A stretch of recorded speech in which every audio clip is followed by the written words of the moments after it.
Come to order. Good evening and welcome. I'm Scott Ostro, Vice President of the Commissioners of St. Mary's County. Commissioner President Guy is joining us via Teams this evening. Commissioner Guy, would you like to say hello? I'm here. Thank you all for being here tonight. Before I introduce the other commissioners, I ask that you turn your cell phones off or on vibrate. Sitting to my right, residing in the 1st Commissioner District, which includes Ridge, Piney Point, and St. George's Island, Commissioner Eric Colvin. Good evening. Residing in the 2nd Commissioner District, which includes Leonardtown and Hollywood, Commissioner Mike Hewitt. Good evening. Sitting to my left, phones listen to everything. Sitting to my left, residing in the 3rd Commissioner District, which includes Charlotte Hall, 7th District, and Golden Beach, and Mechanicsville, Commissioner Mike Alderson Jr. Good evening. Seated at the table to my left is County Administrator David Weiskopf. Evening. Jenna Guzman, our Communications Director, is sitting at the table to the right. Good evening. Julie Birch, our timekeeper for this evening, is sitting in the front row. And our video production team is behind the glass.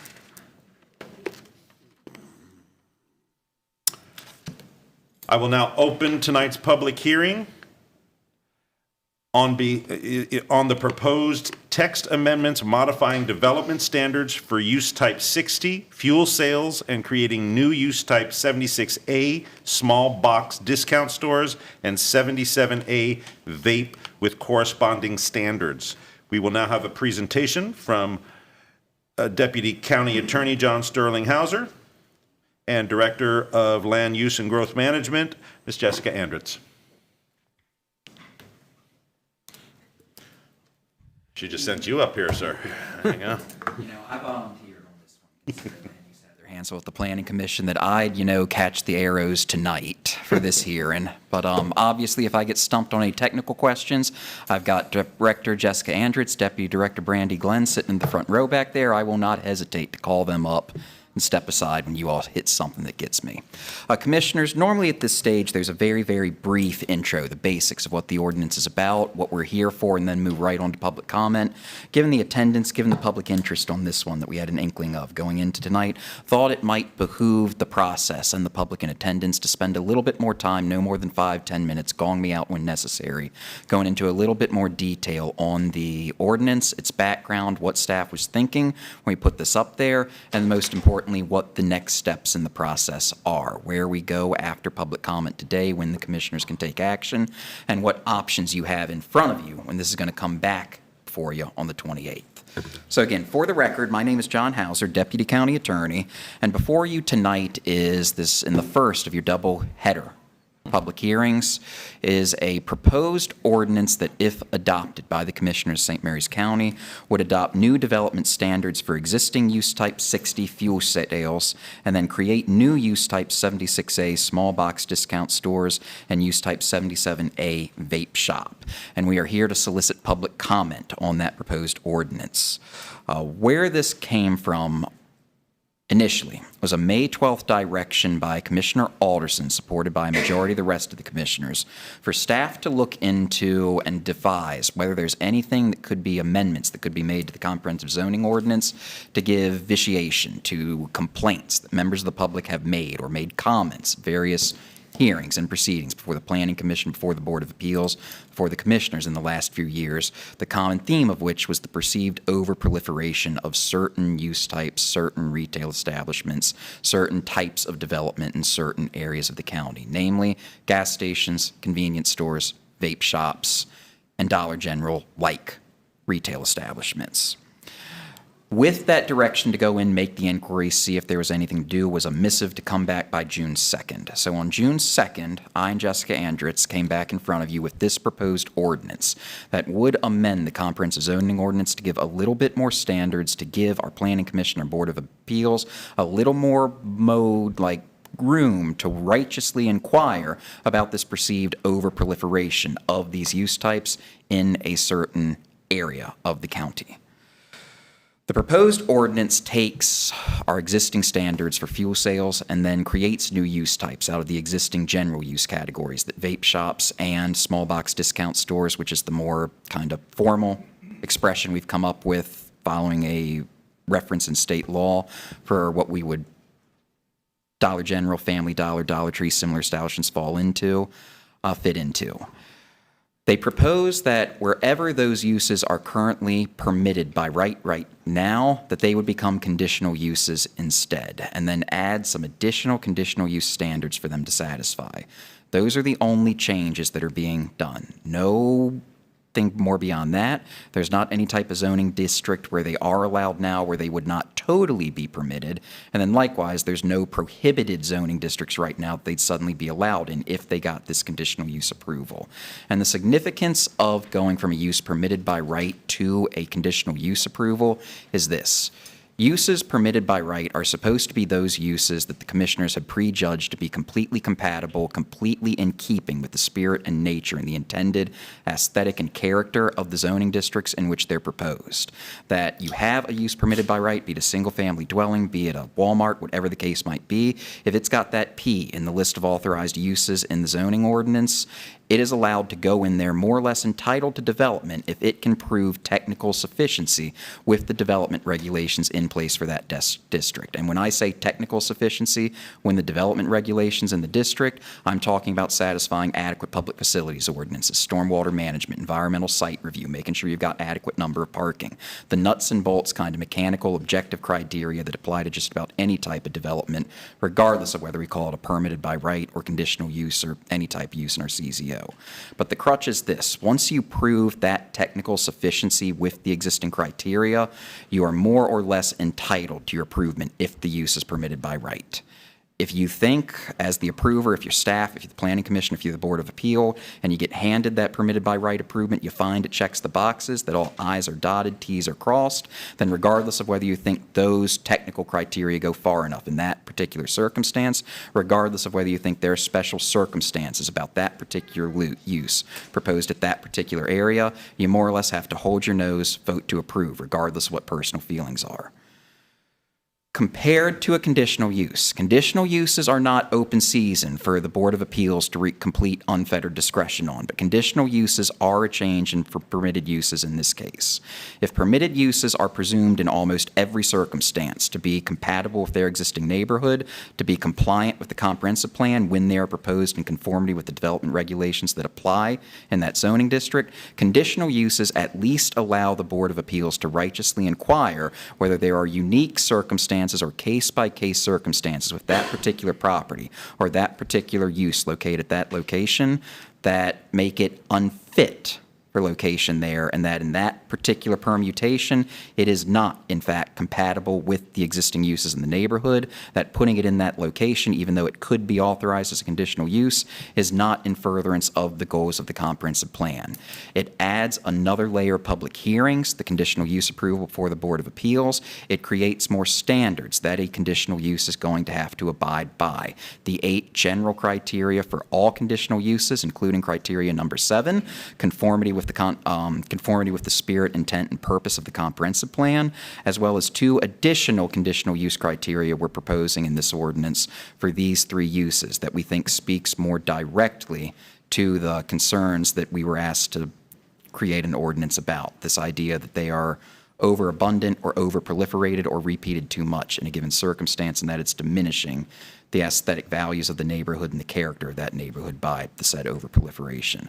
Those 2 extra conditional uses are 1, a finding that there's a public need for the institution, admittedly vague, nebulous language, intentionally so because it's trying to keep out of that rote mechanical exercise of saying that anything within 1,500, 2,000 feet, whatever the case might be of another use is presumptively out. Just trying to give some play in the joints there to allow that it's tough to, in all circumstances, always and everywhere, give a finite, mechanically precise distance that these uses can go. It's intended to allow the Board of Appeals to inquire and give them kind of grounds to get into whether or not it's actually appropriate there. And the second prong is a finding that that particular use will not disrupt the balance of land use or restrict the availability of restrict the availability of land for trades or other commercial uses. Both of those standards are pulled almost word from word from zoning ordinances currently in employ and use in other jurisdictions. So there is precedent for both of those approaches elsewhere in the state of Maryland. The purpose for tonight, as mentioned, is to solicit public comment on this proposal, to hear what people have to say. At the close of the written public comment period a week from now at 5 p.m. on the 21st, staff will then go and prepare a staff report that summarizes your public comment, that issues responses as appropriate to comments that are made. When I say that, I'm not going to spend the staff report arguing with anybody, saying I'm right, they're not, that they're right, I'm wrong. I mean where they make technical questions or have ask what the meaning of a statute is or a word in there. We try to give technical information or additional context of that to inform the commissioners as they look at that. But we will go through that speaker by speaker, reply as appropriate and as necessary, present that to you on June 28th. Come June 28th, or July 28th, pardon me, the commissioners can then approve the ordinance in its current form, disapprove it, or send it back to staff for further revisions to take it in a different direction or with a slightly different feel and flavor than what's before you at that time. The commissioners could also, with all options being on the table the proposal to bring up at a later date, if the commissioners so feel at that time. So with that intro, if the commissioners have any additional questions or would like me to hit on anything else for the benefit of the public, happy to do so. Otherwise, happy to return to my seat. Thank you for that summary. Just to summarize your summary even further. This ordinance, it does not apply to all new businesses. It only applies to gas stations, dollar stores, vape shops, correct? Correct. And it does not prohibit them. It puts another conditional use on them, but it does not prohibit them from coming in. Is that correct? It does. Okay. As in, it only adds that additional standards that Okay. if the Board of Appeals in a conditional use finds they're entitled to the conditional use and comply with the standards, they can then be permitted. And this is not an absolute bar to any proposal that's now in the works or could be put in the works. Thank you. Counselor, tell me, if somebody wanted to open a vape store or a Dollar General or some small discount store and say the Wildwood Shopping Center or one of these other shopping centers that we have, one in Leonardtown or wherever it may be, that would need a conditional use to open in a shopping center? It would. So any new instance of the business under at the ordinance as currently written would require conditional use approval. One allowance we did make is that one of the sections in here, existing uses that are already legally permitted, do not need a conditional use to expand or enlarge their business. They're treated as legally conforming uses and wouldn't be held to go through. We just thought that was an expression of fundamental fairness to those who got in before the rules changed on them. Although strictly speaking, that is not required, and we could render them legally non-conforming uses going forward that would have to go through the conditional use approval as well. Okay, thank you. Okay, any other questions? All right. Thank you, Counselor. David Weiskopf will now provide the format for tonight's public hearing. Thank you, Commissioner. Here are the guidelines for today's public hearing. All speakers who wish to address the commissioners are asked to please sign up in the lobby. All speakers will be allocated 3 minutes to address the commissioners. At the end of the 3 minutes, our Communications Director, Jenna Guzman, will let you know your time has expired. We ask that you please respect the time limit to give all those who wish to speak an opportunity to be heard. Please note that for privacy reasons, we are no longer asking speakers to state their full address on camera, only the city or town in which you reside. This public hearing is being televised live on St. Mary's County Government TV Channel 95 and streamed to our YouTube channel. It is critical that you speak directly into the microphone so that those watching at home can hear you. If you miss any part of this hearing, it will remain available for on-demand viewing on the St. Mary's County Government YouTube channel. We will now begin accepting comments from those who have signed up to speak. Let's see. Jimmy Hayden. Welcome, sir. Thank you. Good evening, Commissioners. Evening. So first I want to go, I'm Jimmy Hayden from California, Maryland. First I want to address the packet that was out front earlier. I picked it up and On the third page, it says sample zoning mechanisms employed in other jurisdictions. This comes from John Hauser. Jurisdictions with zoning authority that have chosen to address real or potential overabundance of a given use within a given area have taken a variety of approaches. It says address real or potential overabundance. I don't know who determines real or overabundance, but I would ask that question.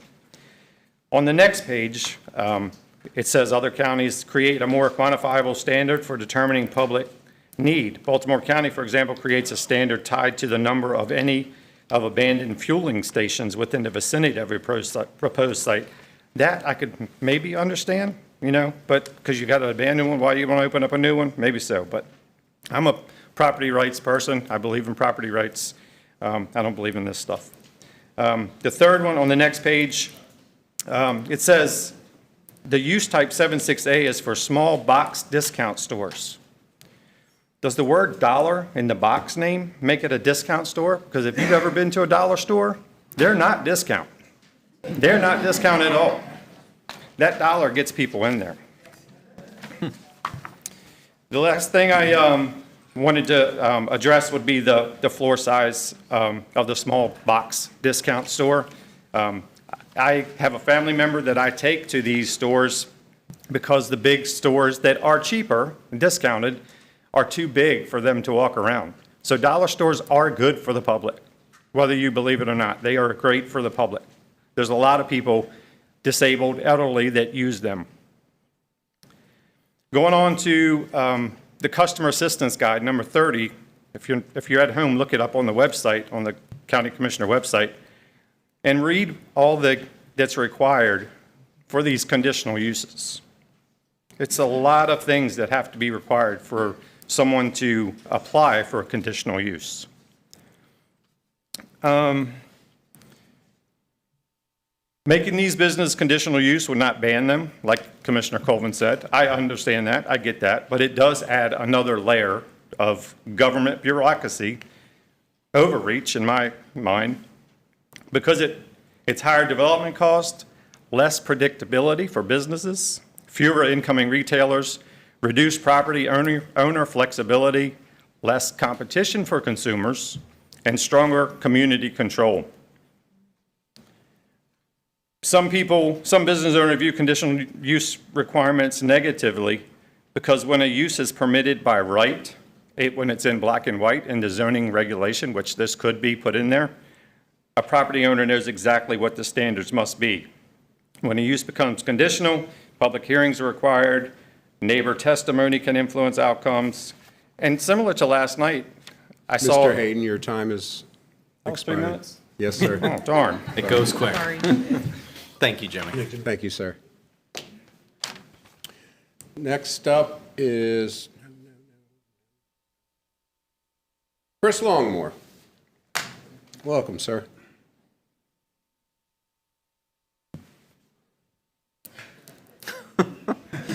I'll jump up.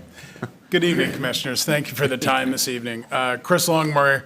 I live and work in Lexington Park, Maryland. I'm an attorney here in town. I appreciate the time tonight. I do a lot of land use work, as I think the Commissioners know.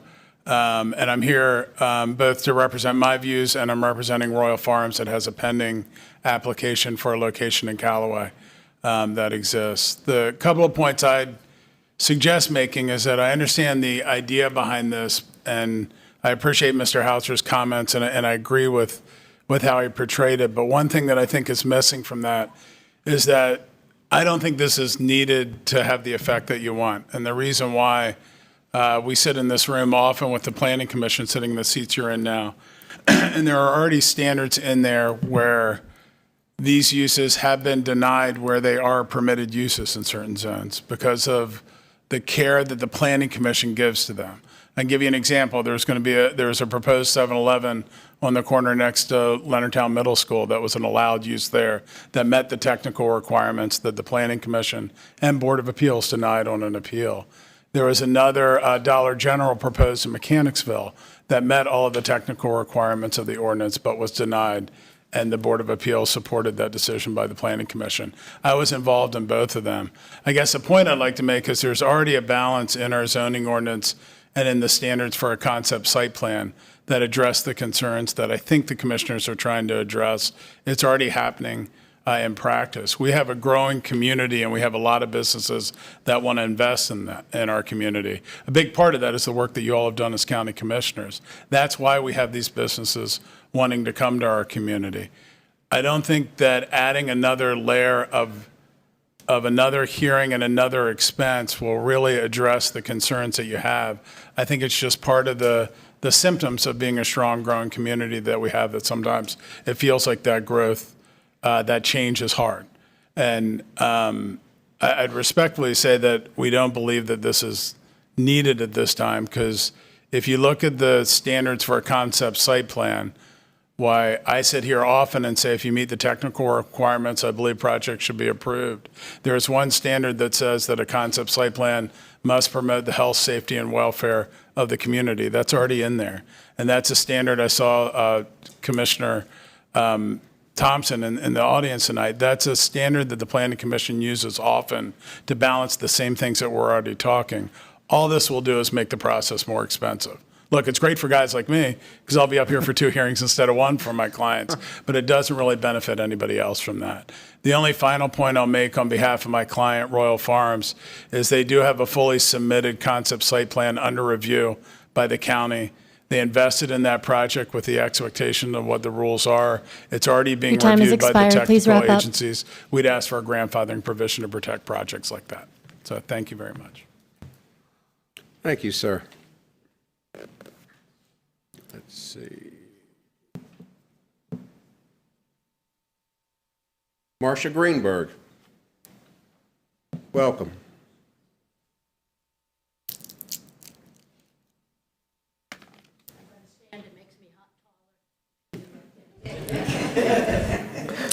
Commissioners and fellow residents of St. Mary's County, I'm not here to spend 3 minutes giving you the details on the particular text of zoning. I want to speak on behalf of the people of this county. It appalls me that one can say, anybody can say with a straight face that everything is fine, when all you have to do is hear people complaining about what's going on in this county to know everything is not fine from the people's perspective. So let's not look at the trees, let's look at the forest. Here we have a county in which we have more fuel stations, gas stations than people feel we need.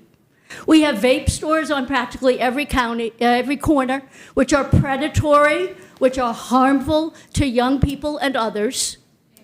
And we have not had a way of stopping those. With all due respect, Attorney Longmore, the last time we met here was over the Royal Farms at Tulagi Place.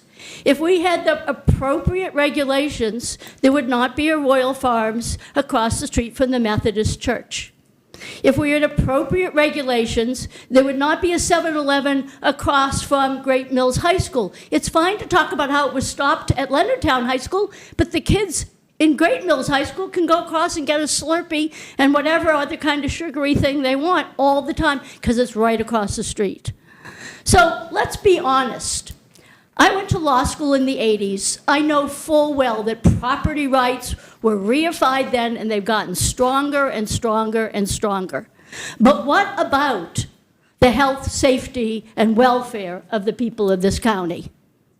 Who is speaking up for that, and what is in the law to protect the health, safety, and welfare of our young people and our families? So I'm not here to talk about, I could be a lawyer and do a little bit about every single clause, but could we just talk about what this county means, what its government means for the people who live here? And could we please put something in place that would say, no, you cannot have a liquor store, you cannot have a gas station across from a school. That's not a lot to ask for. Yes, the person who owns that property is going to say, but I wanted to, I'm sorry, use the property for something else, because we, the people, have had enough. Thank you. Next up is Brandon Russell. Welcome.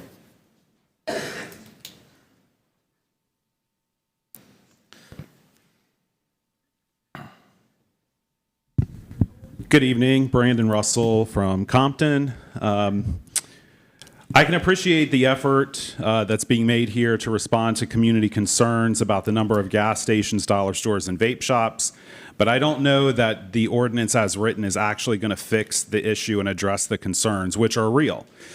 It feels like a Band-Aid solution to larger issues, including outdated zoning and the lack of town center master plans.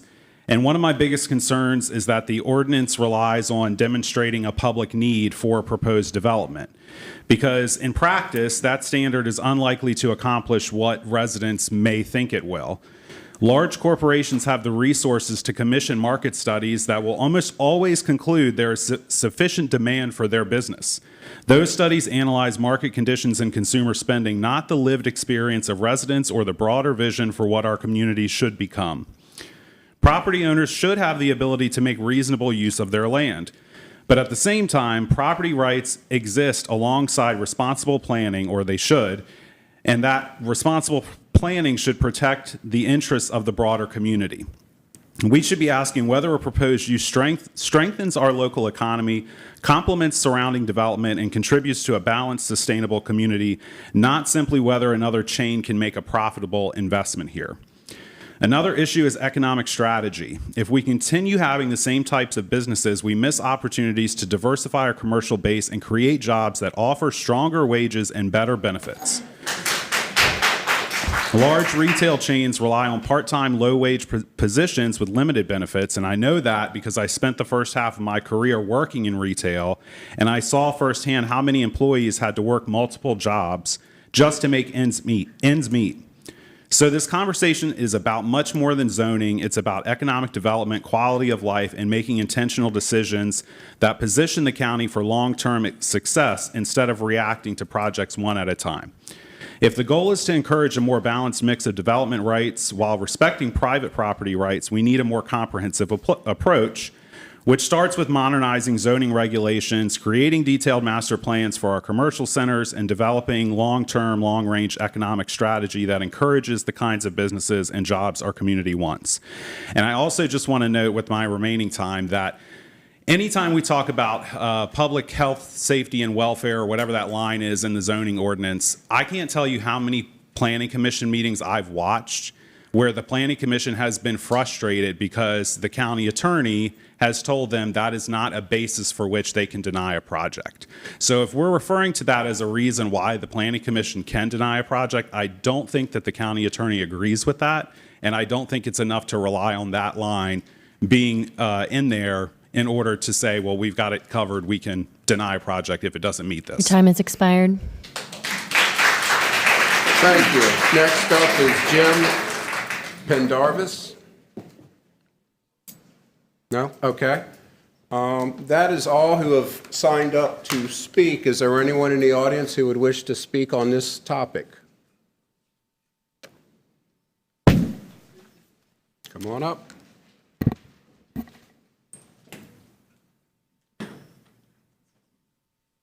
If you could please start with your name and town of residence. My name's Samantha, and I live in California. I've been here for over 30 years, and it's very saddening and disheartening. I don't know if you gentlemen have ever seen the game or played Sims before, or you're a player and you have money and you get to build your own town and do whatever you want here and there and there. And when I walk around our town now, it's like a player who lost his mind. And he's got to be on the search every 2 steps to get a 7-Eleven hot dog or to smoke it out. Or it's absolutely insane. The whole reason my family came here is how beautiful it was. And now it is just mini Baltimore and D.C. And it's no good. It's no good for anybody. And I wonder if I went to this Great Mills when there was a gas station on the corner. And the sign, I love it, $1.69 gas. Right? We had problems back then too, but we knew because we were enforced to know. Yeah, for that with the children, I say that's on the parents, but I do say that the school holds some responsibility to it, but it shouldn't punish the actual people who live there, the Lexwood apartment people. That I'm sure it helps them tremendously. Not Lexwood, but whoever actually lives behind the Great Mills. You know, not everybody has a car. Things need to be walking miles. You know, there's just so many things that need to be addressed.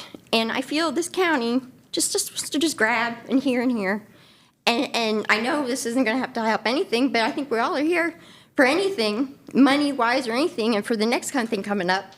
I am just heartbroken nobody is bringing up the bridge and the sadness. I don't care how many things you got going on around here. The money needs to go there. How are you going to get customers here to buy anything if the bridge is out? You know? And it shouldn't be a horror to have something happen. I don't want to be on that bridge and it go out. So, that's it. Thank you very much. Thank you. Is there anyone else that wishes to speak on this topic? Please come forward. Please start with your name and town of residence for the record. Caroline King, California, Maryland. Good evening.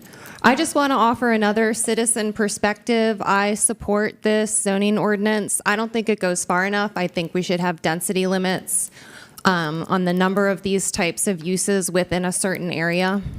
But I support the ordinance. I just want to reemphasize what Brandon said. We had two lawyers speak tonight, two very good lawyers. One that told you the Planning Commission has no discretion to deny a project if that use is allowed by the zoning. And then you had another excellent attorney back here tell you the opposite, that the Planning Commission does have discretion. So which is it? This seems like a larger issue that we need to resolve. Thank you. Thank you. Is there anyone else that wishes to speak on this topic? Yes, sir. Sorry, I changed my mind. Jim Pendarvis, I'm from Holloway. Yes. Well, first and foremost, it actually pains me a little bit that I had to agree with an attorney. That hurt real bad, because we do have ordinance in place with the Planning Commission, and they do have some discretion. Not a whole lot, but they do have some discretion. That being said, I actually did a little bit of research. Right now, we actually have 40 gas stations in St. Mary's County. And I believe almost 10 of them are as soon as you come across the the Charles County line. We have 15 vape shops and I believe 20 different discount stores throughout the county. So right now, that's right in line with what Charles County has. Charles County's population is substantially higher than ours, but we have just as many gas stations, discount stores, and vape shops. It's getting a little ridiculous, actually. I also agree with this young lady back here. We have to sit there and we have to make sure that our kids are protected at all times. At no time should a vape shop be within walking distance of any school, period. That's really all I got to say about that. Thank you. Is there anyone else that wishes to speak on this topic? Okay. All right, anybody else? Please note that the public comment period will remain open for 7 days until close of business on July 21st, 2026. Should the public wish to send an email to csmc@stmaryscountymd.gov or U.S. mail to P.O. Box 653, Leonardtown, Maryland, 20650. Commissioner Ostrow, that concludes the comment period of the public hearing. Thank you, Mr. Weiskopf. I will now close the public hearing.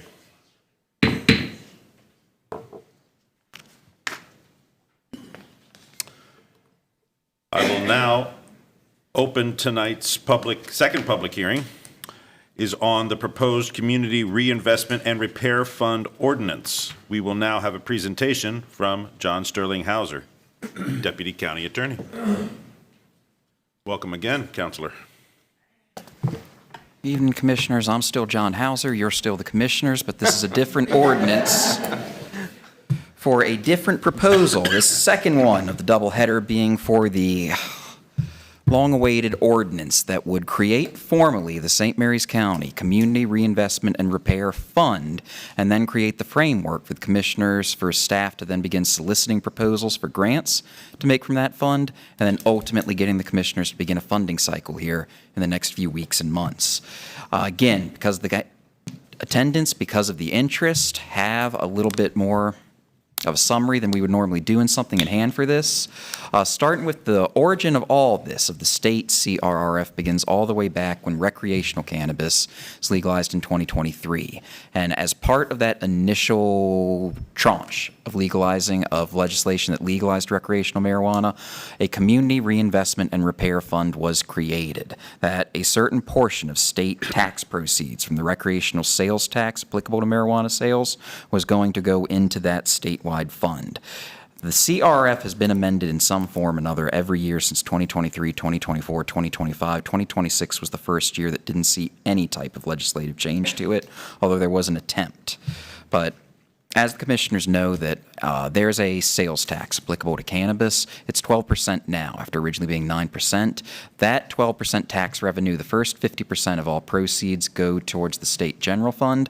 5% goes to the Cannabis Public Health Fund, 5% goes to something called the Cannabis Business Assistance Fund, 5% goes to the county where the retail sales were made, and then that remaining 35% goes to a statewide Community Reinvestment and Repair Fund.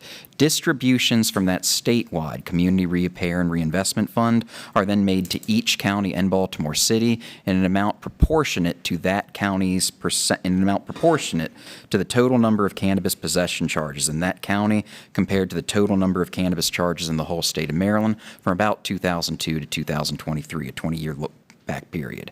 In St. Mary's County, that works out to 1.42% of those statewide funds that go into the CRF get remitted back to St. Mary's County in quarterly distributions. They have comprised about 1/3 of the total amount of money that's in this fund right now. The majority of the funds that's sitting in the account right now, about 900-odd thousand of the 1.5 million, comes from one-time, non-recurring license conversion fees, when what were then previously licensees to operated medical cannabis businesses had to pay fairly exorbitant sums of money to convert their medical licenses to full-use recreational and medicinal cannabis licenses. That, again, was the bulk of the product. We are not seeing that money again going forward. It's only the tax revenue that is going to continue populating this fund up till in 2033, when even that revenue source dries up, with no future funding mechanisms yet identified by the state. Total amount of money that's available to St. Mary's County to use in that fund is $1,542,136.62. That's inclusive of all sales tax proceeds that have been received from the state. That's inclusive of the license conversion fees. That's also inclusive of interest that's been earned on the account while the funds have been in finance's hands in an interest-bearing account, the interest on its proceeds being reinvested in the CRF, in the special account that's been set aside for CRF funds. Statutory framework, the state gave us all of this way back when. In 2023, they said, we're going to give you this money, but you have to spend it in only 2 places. And a recurring theme in this is that there were going to be some gaps that have been left in state law for most, but finally not all, of the history of CRF and statewide regulations. Said you can spend it in 1 of 2 areas, that you can spend it in quote-unquote disproportionately impacted areas, which is a geographic area identified by the Office of Social Equity that has had about 150% of the state's 10-year average for cannabis possession charges over about a 10-year look-back period. Office of Social Equity determined the only zip code in St. Mary's County that qualifies for consideration under that eligibility criteria is zip code 20653. Or you could spend the money in quote-unquote low-income communities with no definition of low-income community ever given by the state until very recently, which I'll pick up towards the tail end. Within either these disproportionately impacted areas or low-income communities, you had to give funds in benefit of community-based initiatives, no definition of community-based initiative given, and that community-based initiative had to be of some benefit to its geographical area it's operating in. Illustrative uses, by no means limited to behavioral health crisis response services, education and after-school programs, truancy and absentee intervention programs, workforce development, transportation improvements in high-density areas. It's a list about about 8 categories long. Again, illustrative, not exclusive. The only strings that the state gave were that you can't expend money on law enforcement agencies or activities, that you can't use the money to supplant local government spending that you would have already been planning and had appropriated funds to do, and that you are allowed to take no more than 15% in administrative expenses, which some larger counties that are receiving millions or tens of millions in doing this have stood up whole departments to spend this money. Relevant there, not so much in St. Mary's County. What the proposed ordinance in front of you does is that it does adopt local definitions where the state law left gaps. Namely, it offers a definition for low-income community to try and put some reins in on that. The definition we went after some direction from the commissioners earlier this year is a definition of low-income community is defined to be an area where the average household makes 70% or less of area median income. And it also offered a definition of community-based initiative, which the language I went with was community-based initiative as a service or program to improve the economic, educational, health outcomes of a given area through programs or capacity building within that area without a profit motive. That was a very torturous way for me to express an idea that give it to something that's a public good, that's a public benefit, but not necessarily a formally organized private 501c3, either other government agencies like, for example, the health department, like, for example, the library that's not a private organization would qualify under that definition, and unincorporated private organizations that aren't formal 501c3s but nevertheless informally fill private roles was the idea behind that definition, to give the commissioners as many options as they can. Other feature of the proposed ordinance in front of you is that it directs the county administrator or the county administrator's designee to each year begin a funding cycle to solicit proposals from the community for grant applications for the given fiscal year, and then to take those applications, put them through a staff review, and then put final decisions in front of the commissioners for you all to make. The commissioners would make the final funding decisions. That was the proposed ordinance that brought in front of you on June 9th that the commissioners authorized to take to public hearing tonight. We had a major subsequent development after June 9th when on June 30th, Maryland Association of the Counties finally published that the Department of Social Equity at the state and the Office of Social Equity, which is now a component department within that greater department, have finally at long last released state definitions and state regulations that offer state definitions of low-income community and community-based initiative. And honestly, we're not that far off from what's in the ordinance and what's in there right now. The most material differences in staff are the state regulations that they're putting forward as emergency regulations, still pending final approval, good for 6 months if approved as emergency regulations, say that low-income communities are qualified census tracts, first and foremost, but that in counties that have 2 or less qualified census tracts, as determined by the Department of Housing and Urban Development, its most recent data, which St. Mary's County in 2025 had 2 QCTs, it had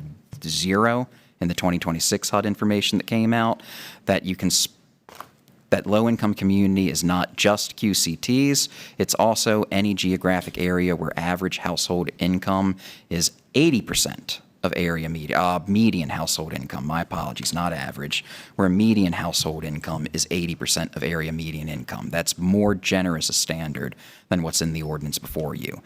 We could revise that ordinance to bring it into conformity with the state regulations or leave the more restrictive definition in there. That's the commissioner's decision.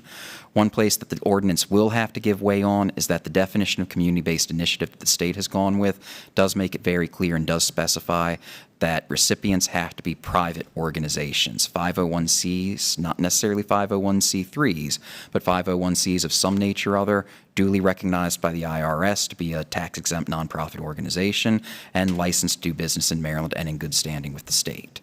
So it might still be possible that under our local ordinance, public agencies like the library, like the health department, maybe if they find a partner who's a qualifying organization, maybe those proposals still see light or are still eligible for funds, but the mainline recipient under the state regulations has to be a private organization going forward. Next steps, as far as how the process works, similar to last time, we have the public hearing tonight, prepare a staff report, respond to any comments that are made, comes back in front of the commissioners on July 28th for final decision. And again, can approve the ordinance as presented, disapprove it, send it back down to staff for additional revisions. Once we have the ordinance in place, then would be the time to make whatever changes have to be made on the back end to get the portal for accepting applications that IT is working on. It's not that hard of a lift because we can use most of what exists for the existing nonprofit grant application cycle with some tweaks for the eligibility requirements for this program. That gets up and running, and then we begin a funding cycle. The ordinance as written, those applications have to be open for at least 45 days from the day they're first open. There's advertising requirements, and then once this first funding cycle would close, then staff would make initial reviews of the projects and then give kind of their review for technical sufficiency to the commissioners for commissioners to make final decisions sometime in the early mid-fall, the way it's looking. Any questions based on that? Happy to field them. If not, more than happy to return to my seat. Let us get on with public comment. So again, just to clarify your summary, tonight's public hearing is about the process that we have. It is not about the actual organizations that are going to be receiving the funding. Correct. Tonight, although it's open mic, you come up, you say whatever you want for your 3 minutes. Tonight is not the night to make your pitch. The time for that will be when the applications are open, and there will be a grant application form to fill out that'll work, we're thinking, very similarly to the existing structure for nonprofit grant applications. And I would just offer one comment to the audience tonight. We have an amazingly supportive community, and it's very good that we have such a good turnout for this hearing, and everybody is so supportive of all the speakers, but there is more people signed up for this hearing than the previous one, and it would help the flow if we could minimize the clapping. And I know you support each other, and that's wonderful, and that's great, but it would help everybody else who wants a chance to speak. We'll stay here as long as we need to, but it would just help it move along. 2 quick questions. You said there's $1,542,000 in this fund now. Give or take. Yeah. Okay, give or take. And the point is that some of it came from licenses that were renewed, so that would come from an individual company or corporation or whatever that was. And a portion of it came from taxpayers who actually bought this product and paid the tax on. Is that true? Correct. About 2/3 of it were local license conversions that we were entitled to keep. That's the way they set it up. And then the remaining third was just St. Mary's County's 1.42% share of the statewide fund. Going forward, again, those license conversions will not be recurring funds, and you Right. are only going. That's where I'm going with this. So it's not going to be recurring. So the point is, there's about $1 million there that came from license renewal and the remainder from taxes. Second question is, you talk about the 70% or 80% of the average income. What number is that? Is that like $80,000? Is that $60,000? Is that $50,000? What does a income for a community have to be to qualify? What is that number? No, don't tell me 80%. No, all the notes I made, and that's the one that I don't do. I can tell you this one. It's HUD, which is more generous than some of the things we're seeing. HUD, my recollection, I'm speaking very off the cuff on this one, but HUD's data for 2026 is that average or median in-hold for a house. Average or, I'm all over the place. Let me take a moment. Okay. Median household income for St. Mary's County, according to these HUD figures, which there are different ways to compute this, but this was HUD, was like somewhere in the 150-ish thousand range for St. Mary's County, which is Really? tough 150,000? for average median. And Wow, I don't agree with that. Hold on.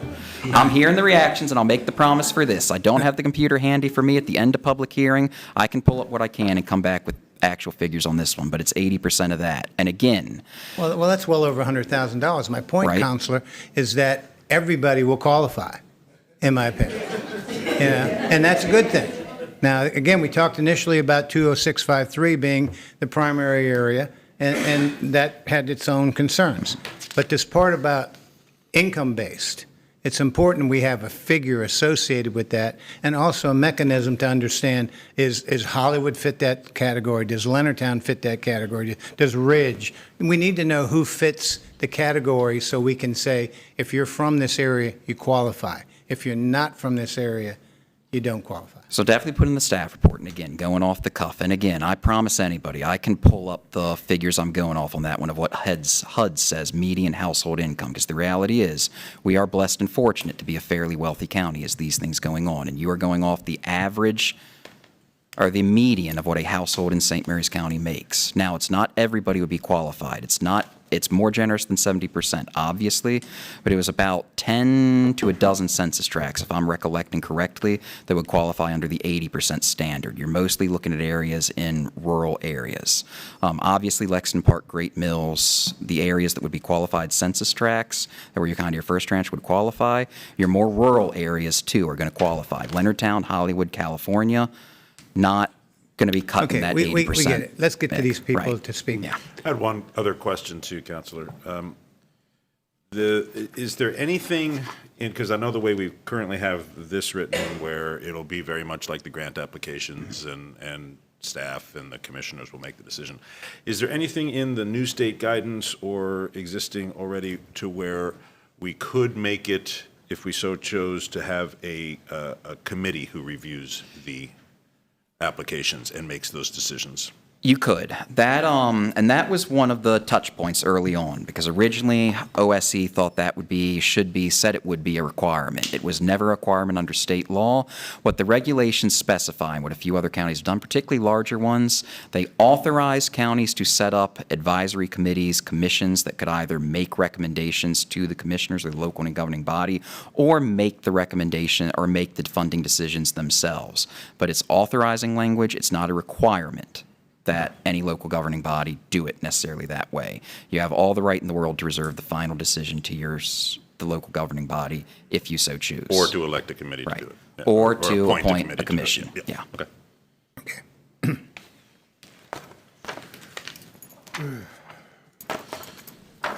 Okay. Hold on here. David Weiskopf will now provide the format for tonight's public hearing. Thank you, Commissioner Ostro. Here are the guidelines for today's public hearing. All speakers who wish to address the commissioners are asked to please sign up in the lobby. All speakers will be allotted 3 minutes to address the commissioners. At the end of the 3 minutes, our Communications Director, Jenna Guzman, will let you know your time has expired. We ask that you please respect the time limit to give all those who wish to speak an opportunity to be heard. Please note that for privacy reasons, we are no longer asking speakers to state their full address on camera, only the city or town in which they reside. This public hearing is being televised live on St. Mary's County Government TV Channel 95 and streamed to our YouTube channel. It is critical that you speak directly into the microphone so that those watching at home can hear you. If you miss any part of this hearing, it will remain available for on-demand viewing on the St. Mary's County Government YouTube channel. We will now begin accepting comments from those who have signed up to speak. Barbara O'Neill. Welcome.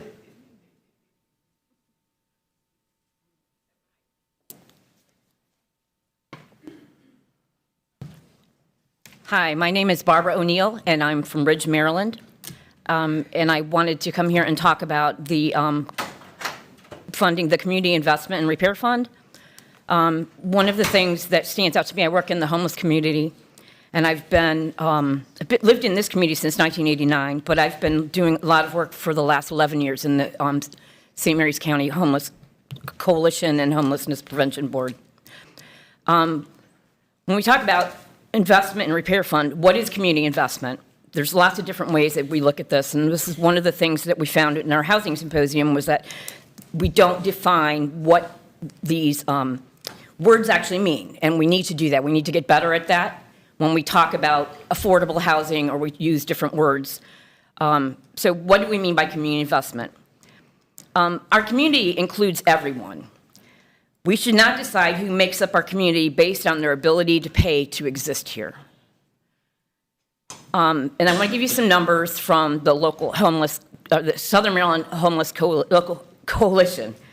Okay, the current wait list by household type is 175 households representing 257 persons, 138 adult households with no children, 37 families with children. Calvert County has 44 for their count, Charles 39, and St. Mary's is at 80 persons. Southern Maryland has the highest homeless population in the state besides Baltimore City. When we talk about affordable housing, just throwing some numbers out there, To qualify for a $200,000 mortgage, you generally need an annual income between $55,000 and $70,000. And you're not going to find a $200,000 house in St. Mary's, sorry. A person working full-time minimum wage has an income of $30,600. A two-person income is $61,200, which still doesn't qualify a family for a $200,000 house, which is non-existent in St. Mary's County. We need funding to support our entire community. The current programs for shelter in our county are minimal or seasonal. The community goes into panic mode every time we have a heat or a cold warning. There are different things that can be done for investing. The only organization that's in St. Mary's County, wholly in St. Mary's County, is Three Oaks Center. There needs to be somebody to look at some other options in the county for other things, because Three Oaks Center is not an emergency shelter. They don't house families. They don't house persons with pets. And although their lobby is open for the hot and cold situations that we have right now, when their business hours close, we don't have any after-hours place. Your time has expired. Please wrap up. Thank you very much for your time. Thank you. Next up is Mr. James Wilson. Welcome, sir. Thank you very much. I would like to say good evening to all. My name is Dr. James Wilson, and I'm actually representing, and he's here now, the president and the board at in Bushwood. And this is the Longview Community Association. I was told that we were and could speak regarding the funds, so I'll just make mine probably briefer because I was going to talk about the use of the funds. But I just wanted to say, first of all, thank you for your work and also for all of the persons who are here this evening. But I also just wanted to take this opportunity to let you know that the Longview Beach Club community has contributed. One person, for instance, has paid taxes for over 64 years. You know, I started paying taxes in Maryland in 1995 myself. But I'm saying that meaning, but they have challenges with their roads. I want you to consider, you know, these funds, not only the funds that we're talking about here tonight, but also other types of funds to help this association out. And also my condolences to the family that lost a life on the July 4th this year here in St. Mary's County. And I say that because our president here had a fire in his home, at his home, and the fire trucks they were not able to get to that particular home because of the condition of the roads. That's one. Number two, we have bus drivers who are concerned about the safety of the children who live in that community. They don't want to drive on those streets because of that. And thirdly, you can ask any of the members of the association here. They live it every day. And I just shared that with you to say to you that, and I'm here to try to help them to find financial resources, and I'm asking you to do likewise as a commission and also as citizens. As I stated, the gentleman's paid taxes for over 64 years, and he stated he's never seen the county, no offense, who has actually come to assist this particular association. So I see I have only 42 seconds, so I would say in conclusion, I was going to talk more about the erosion processes too, because they, you know, the shorelines here in St. Mary's, and I know I shouldn't talk about that, but I'm trying to find resources for that. We do have some help, and I just want to also, my hat goes off and thank Commissioner Alderson, and thank you so much. And he and I almost on a first-name basis, and I apologize for calling you off it so much, but I just wanted to just indicate to you in summary, as I stated, that we all citizens, so, you know, we're speaking of the citizens here, and we just ask you to look for those financial resources Time has expired. that will assist them. Thank you very much for your time. Thank you, sir. Next up is, it looks like Tanya Greenwell. Welcome. You can pull it down, Tanya.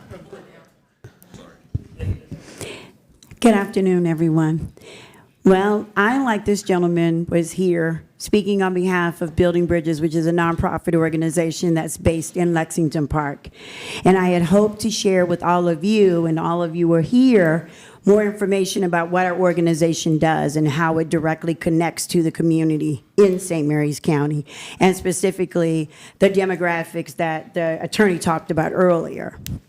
But because we're not here today to actually speak about our organizations and articulate what our organizations do in the community, I want to say that I hope that whatever process the county commissioners use to distribute the money looks at, oh, honey, I hope that the process looks at not just the organizations, but how they're affecting the community.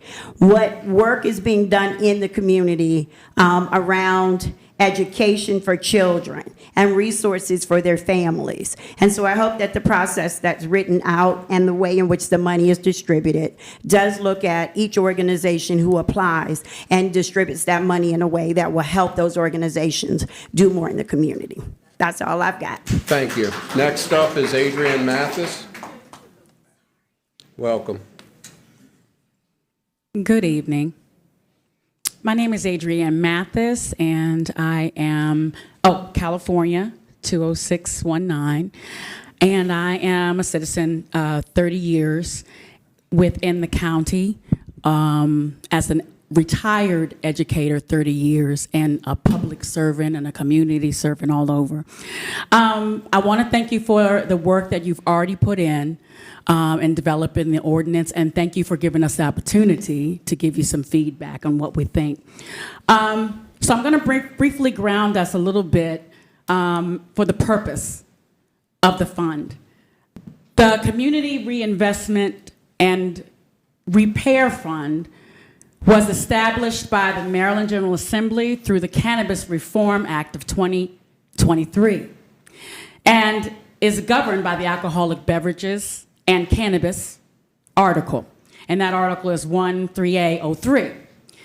That law makes clear that these funds are intended to support communities most impacted by the disproportionate enforcement of cannabis laws.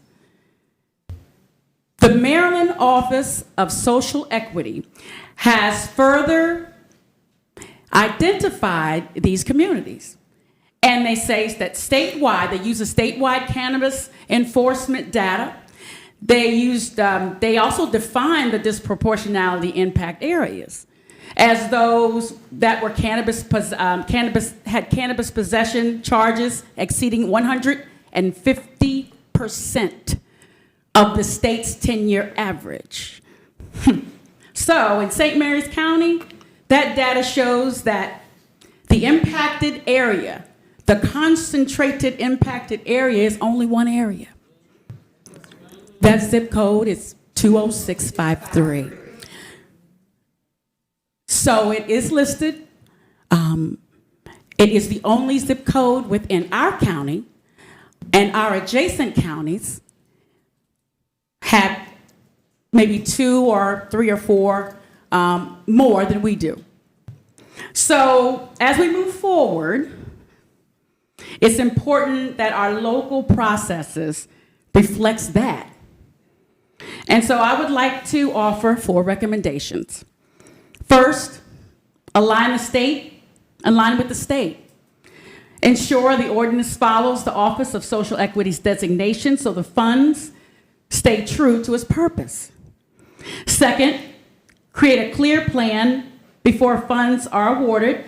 Outline how decisions will be made and include input from the communities most affected. And this is the start of that process. Third, keep the process transparent. Your time has expired. Please wrap up. Public scoring system so applicants and residents understand how decisions are made. And last, establish a community reinvestment advisory committee that would include the voices of the impacted communities. Thank you for your time. Thank you. Next up is Janice Walthour. Welcome.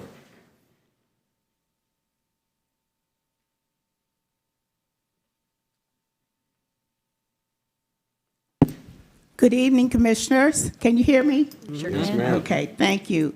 I'm Janice Walthour, Lexington Park, Maryland.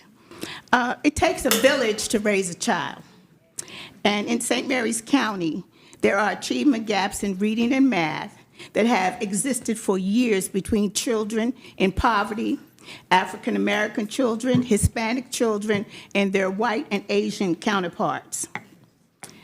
I believe that improving reading needs to be a major area of consideration for students through no fault of their own that live in poverty. Therefore,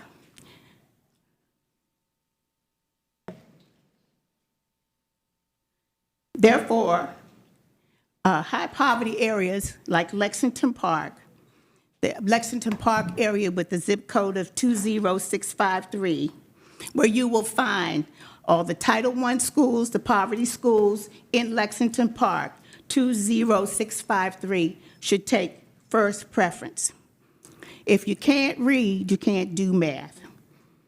Please consider programs and projects that involve parents and the community at large that are working or could work to improve reading literacy. After-school programs in high-poverty areas run by community partners and daycare centers that connect with the school system's curriculum, the science of reading, of phonics, comprehension, and critical thinking. After-school programs for early learners, K through 2, designed in collaboration with the public schools. Take-home materials for practice, public library involvement, teacher education programs in our local colleges that support reading literacy in our schools and the community, enrichment activities that provide experiences for students to bring meaning to their lives and their reading development. Please give 20653 the top priority. Thank you. Thank you. Next up is Ms. Elfrida Mathis. Welcome.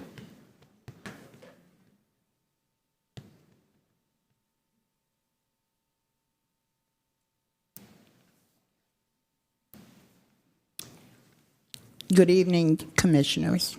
Looks like you all got a threesome tonight. Okay.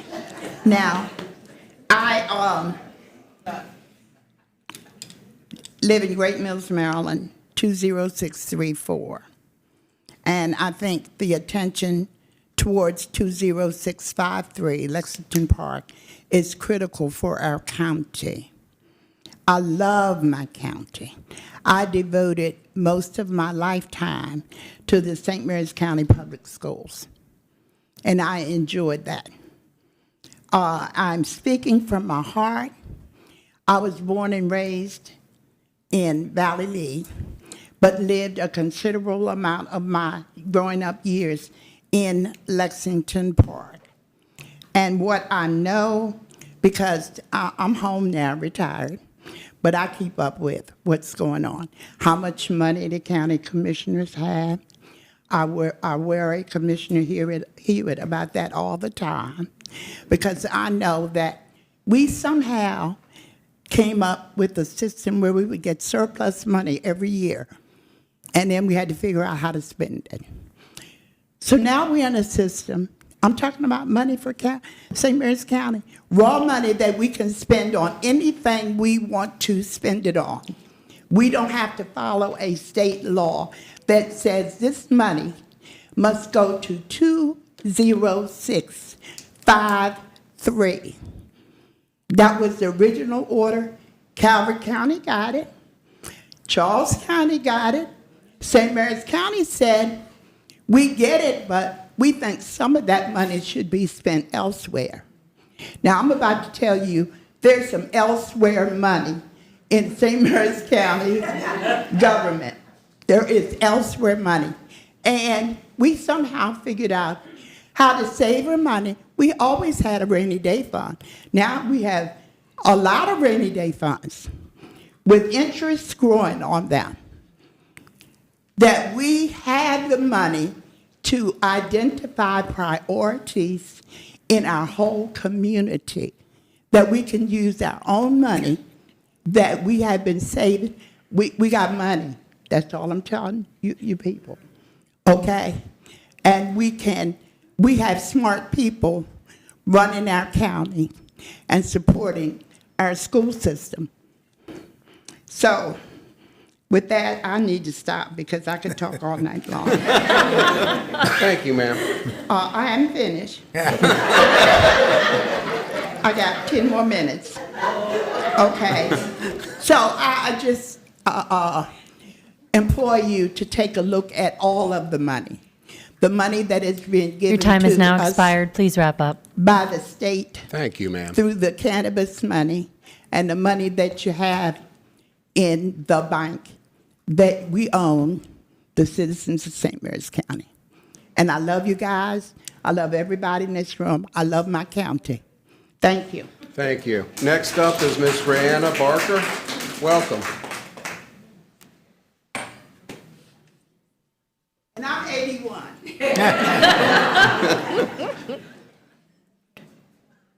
I'm going to sit because my notes are all over the place now. Okay.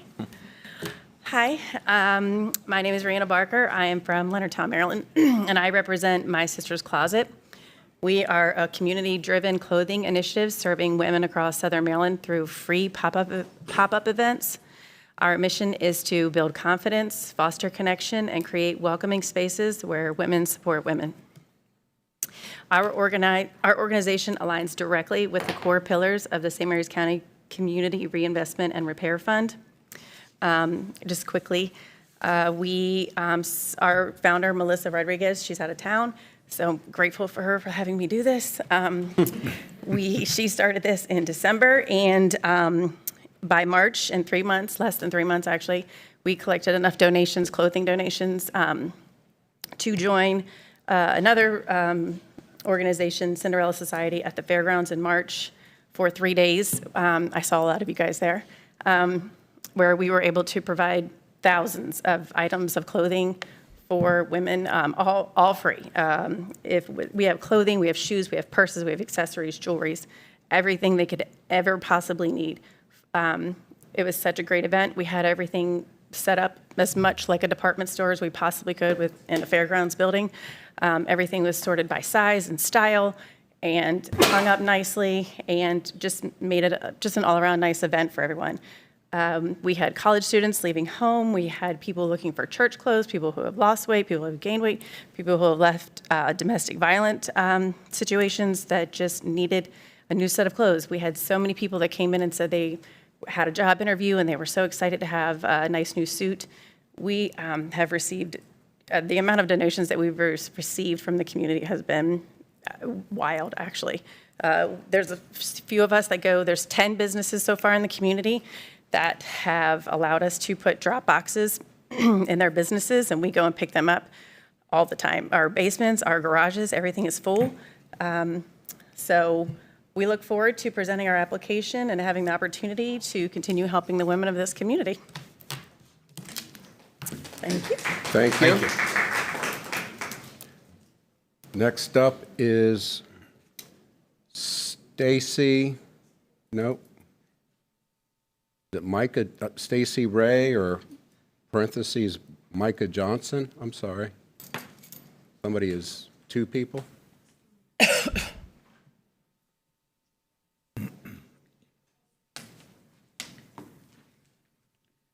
Good evening.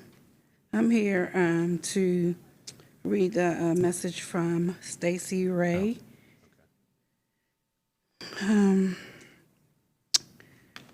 Good evening, Commissioners. My name is Stacy Ray. I am a resident, a business owner, and a proud member of Lexington Park community. She was here tonight for Lexington Park specifically for the 20653 zip code. It's being left behind. Crime is everywhere in St. Mary's County, but we are targeted here more than any other jurisdictions, and it is unfair. While we deal with safety issues, we are also forced to live with severe, unresolved black mold in our buildings. These aren't inconveniences.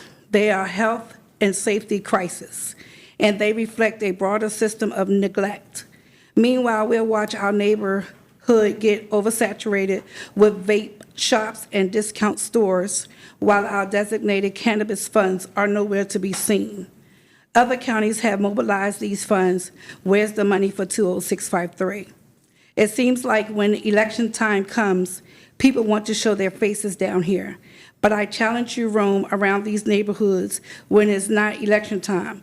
Come sit down and talk to your constituents and get to know us. We are human beings too, just like everybody else in this county. I know it can be scary sometimes, but God did not give us the spirit of fear, but of power, love, and a sound mind. Tonight, we demand 3 things. 1, zoning control to stop the dumping of vape shops in our neighborhood. 2, transparency on our community-designated cannabis funds. 3, immediate action on building safety and code enforcement for residents dealing with toxic mold. Come walk with us, talk with us, and work with us. Thank you. Thank you. Next up is Ryan Daniels. Welcome.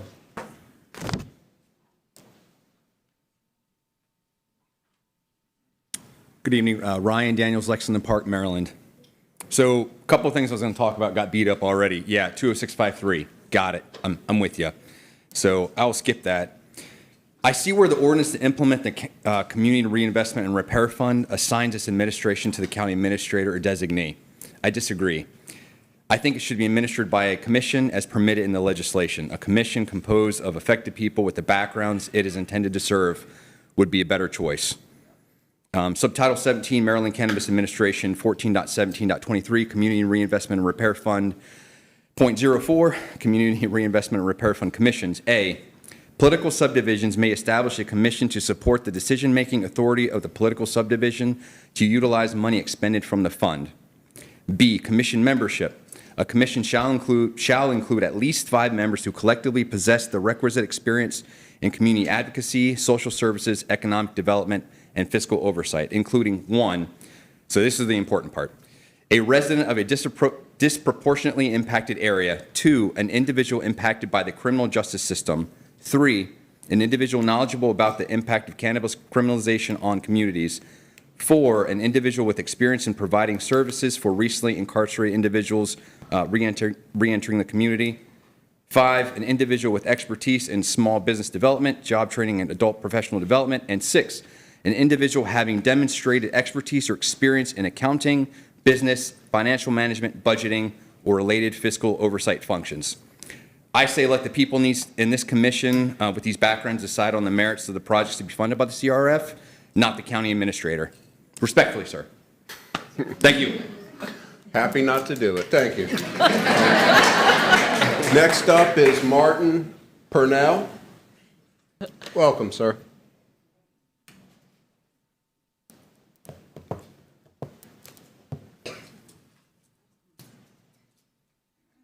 Good evening, everyone. I'm Mr. Martin Purnell. I live in Bushwood, Maryland. A little bit nervous, first time here. So I guess, to be honest, I came here with one understanding, and that understanding was to kind of advocate for our groups, our community's need. Then we were told, well, it's not the time to do that now. So a little bit confused. I was surprised. There's only 1.42% of the state's, allocated money. Not a lot to try and give to a community that has a lot of needs.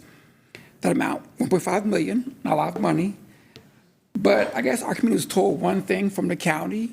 Someone came out from the county and said that we're going to get money for our roads, and then we're told it's not maybe set in stone.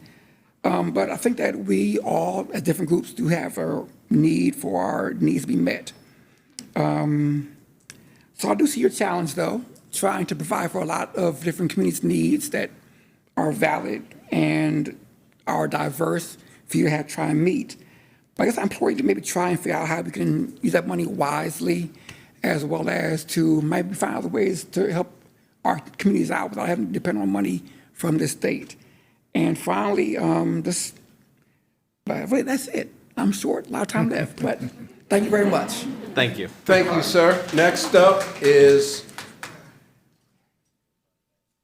Marcia Greenberg.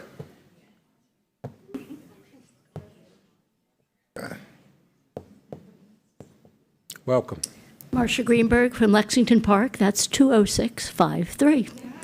I do not have a lot to say right now, I won't use all my time. I just want to note the word repair. There are many definitions in this, in the regulations at the state level, at our level, and repair just seems to be skirted over. And I would urge, in terms of process, I'm not here to talk about substance, but in terms of process, can this be used in a way that repairs?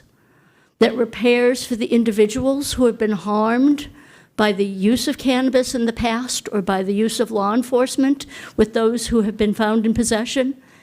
And most importantly, can the repairing actually be useful to the county?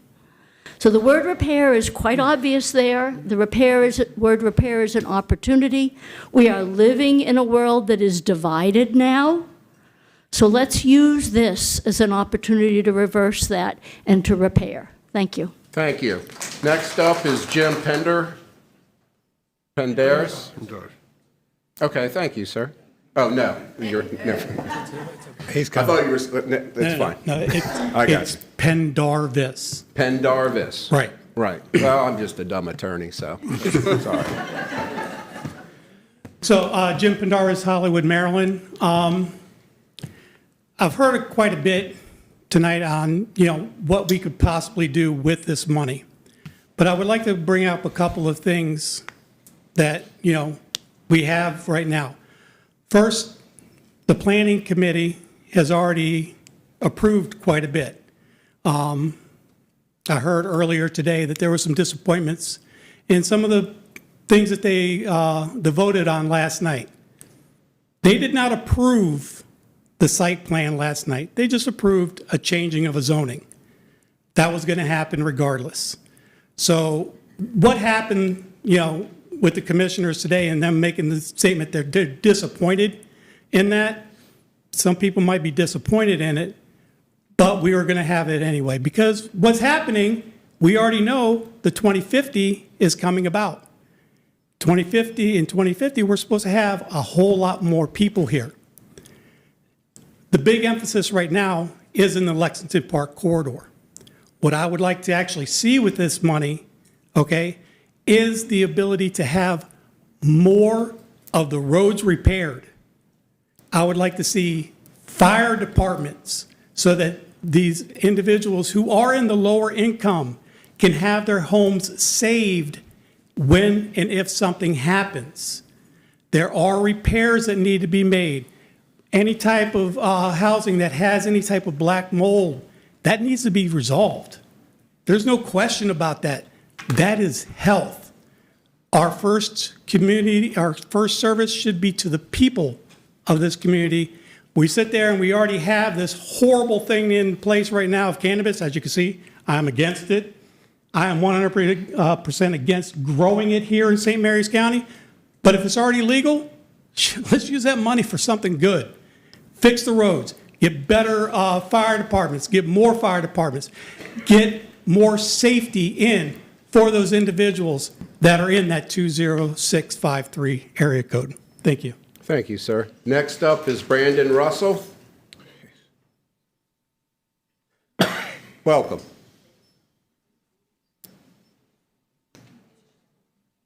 Good evening, Brandon Russell, Compton. Okay, on the subject of the cannabis fund, I realize the state has really dropped the ball getting guidance out for this, so that's, delayed what's happened here quite a bit, but it seems like other counties figured it out without the state's guidance, so I feel like we could have done that too. My biggest concern is that the process is excluding the people that the funds are intended to benefit. The state law, you heard referenced about a commission to administer these funds and what the membership must look like. Why aren't we taking that approach? Why aren't we putting the community in a meaningful position to help guide these investments instead of concentrating that authority solely in this room? State law also requires that the process for distributing the funds be subject to a public hearing, so that's why we're here tonight. But it also says that the hearing should include an opportunity for questions and responses and should be held at a time and a location accessible to residents living in disproportionately impacted areas. So while I'm happy to see, a strong turnout here tonight, two questions I have is, will there be opportunity for questions and answers? And two, should this hearing have been held somewhere else to maximize the participation from the people the funds are intended to serve? The county must submit a plan to the state's Office of Social Equity by October 1st. I'm interested to see what that report says, because the Office of Social Equity conducted surveys in 2023 and 2024, and they sent the information to local governments, encouraging local governments to engage residents over this topic. And according to those survey reports, only 15 people in this county filled out that survey. So it seems like our public outreach has fallen pretty short of what this process actually deserved. The county already received $1.5 million through this fund, and we're expected to receive roughly $240,000 in recurring funds each year through 2033. And these are significant public resources. The law clearly envisions a process driven by transparency, public participation, and community input, and residents deserve a meaningful role in deciding how this money is invested. Instead, we have a process that has kind of centralized decision-making here and has not really built up input from the community except for what we've heard tonight. So I'd like to see that changed before this process unfolds and the money is allocated. Thanks. Thank you, sir. Next up is Lisa Blottenberger. Welcome. Good evening. Lisa Blottenberger, Leonardtown, Maryland. I'm here this evening on behalf of Read Strong St. Mary's.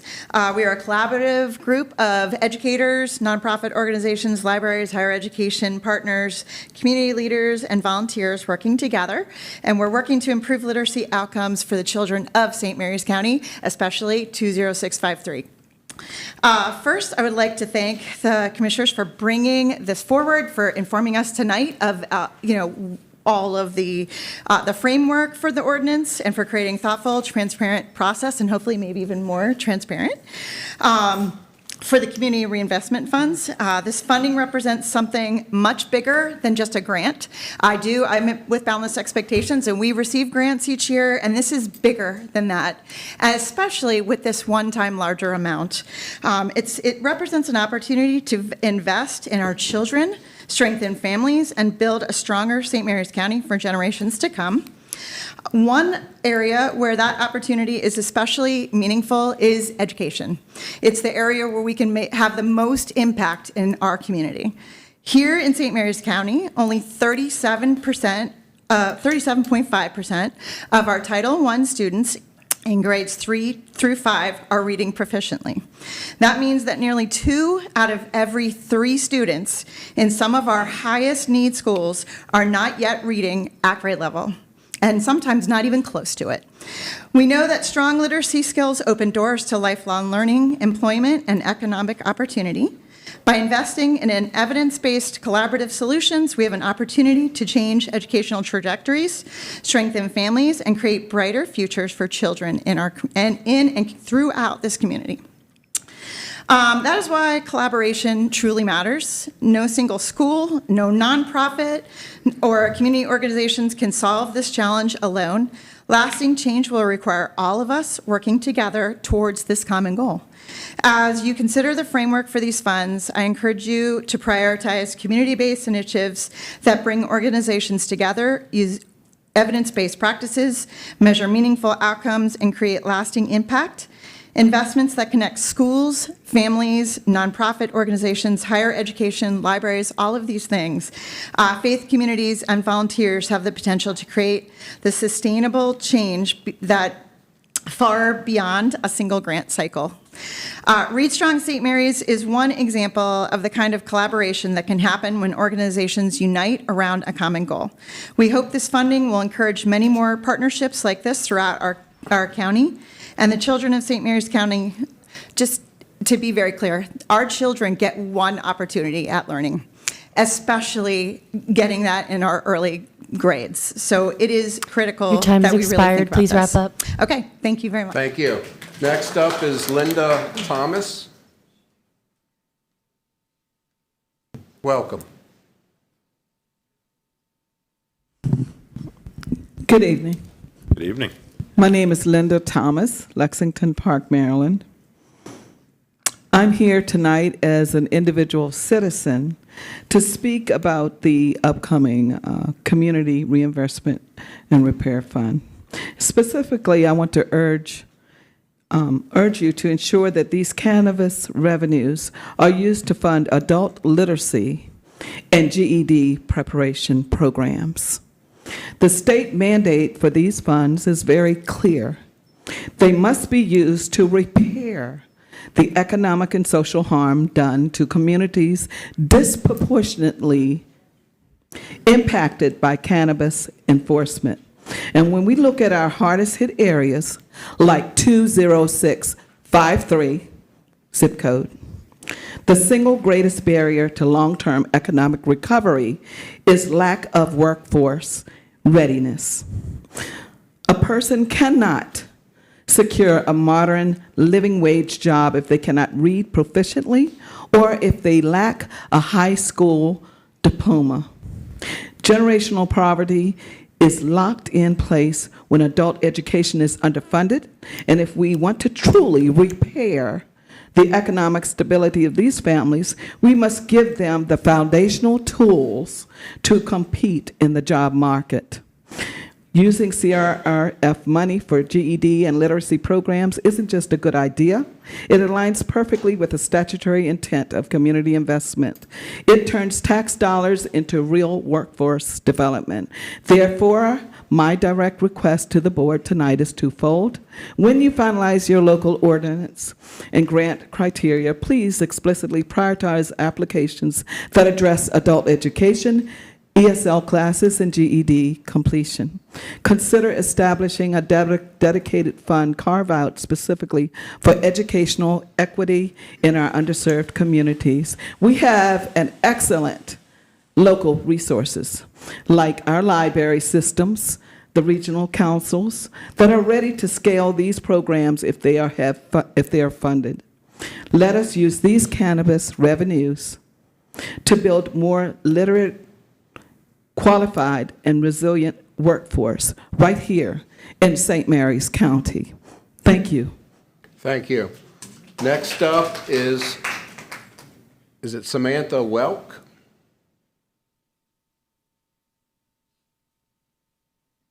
I apologize. Samantha? Or, okay. Jamie Sterling. Welcome.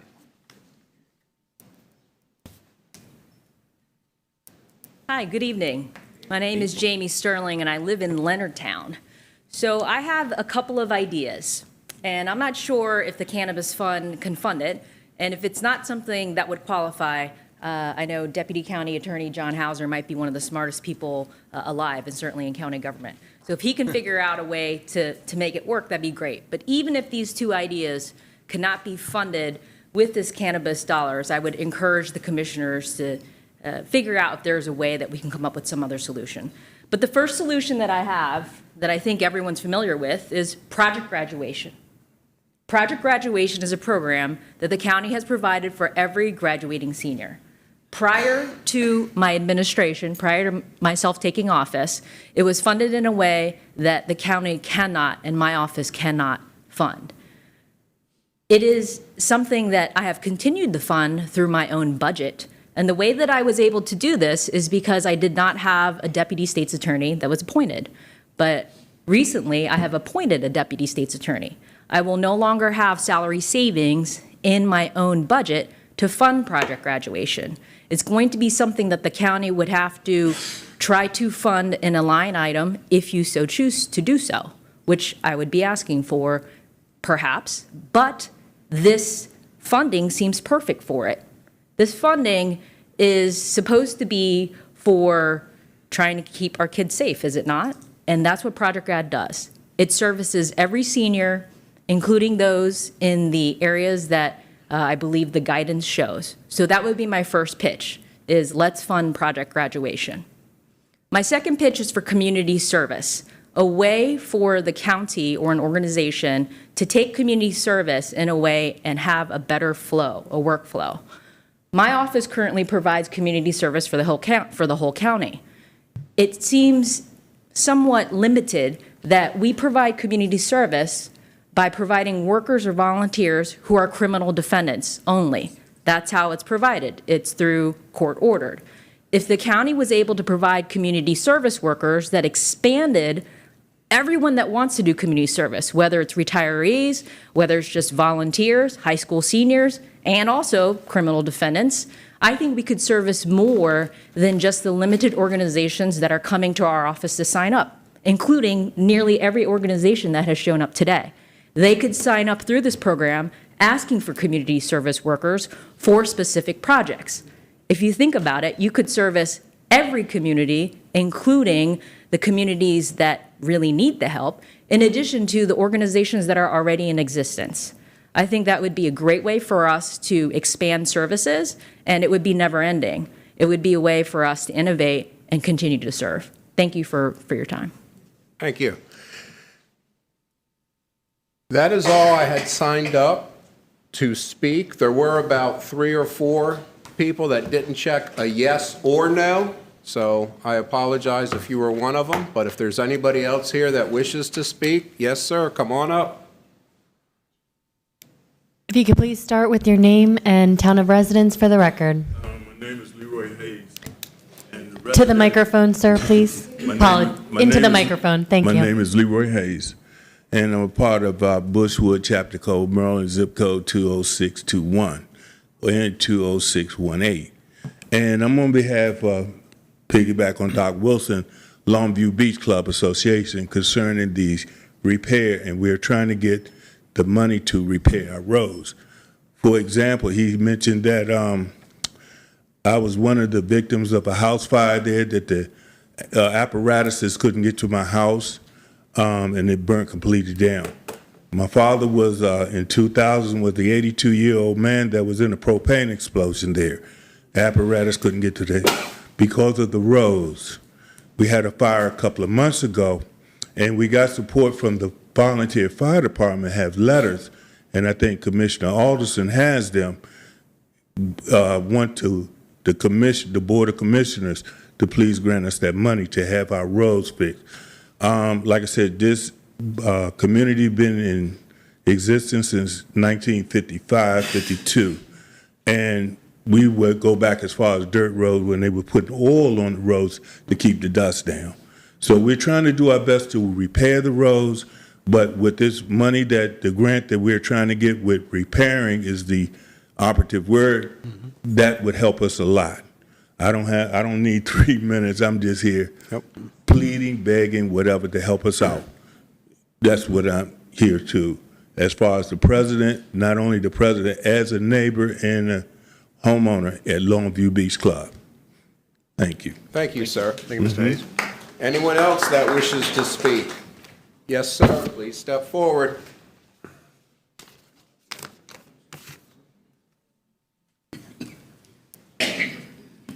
Couldn't pass up the opportunity. I'm Troy Callan, the old man from Lexington Park.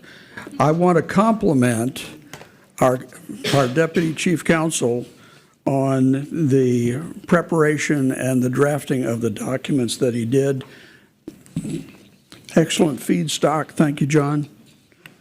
I want to focus on the proposed ordinance 267-74, subparagraph E, which says the commissioner shall have full discretion to approve, disapprove, or adjust grants.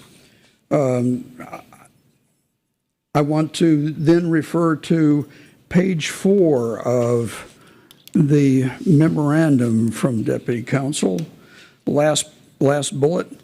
Each local jurisdiction must develop a plan for distribution of the CRF funds, and this plan must be developed in consultation with stakeholders, et cetera. That's cool. I like consultation. consultation is a good thing.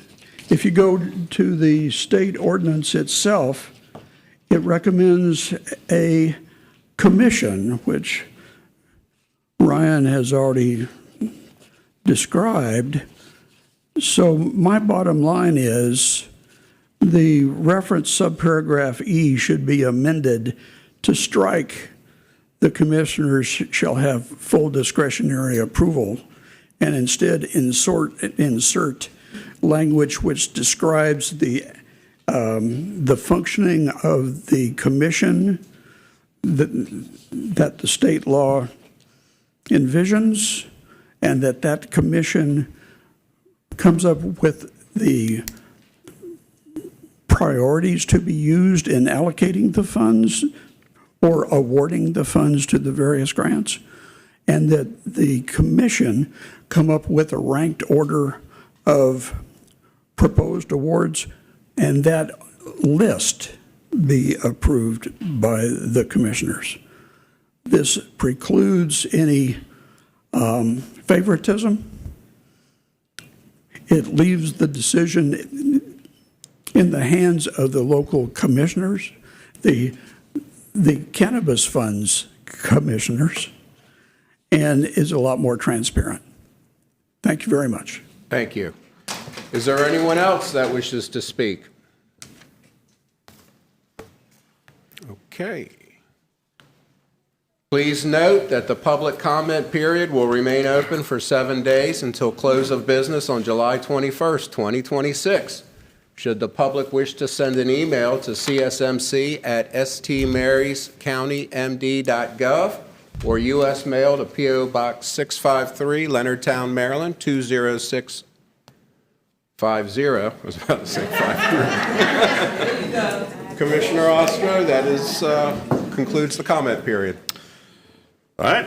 Thank you, Dave. I will now close the public hearing.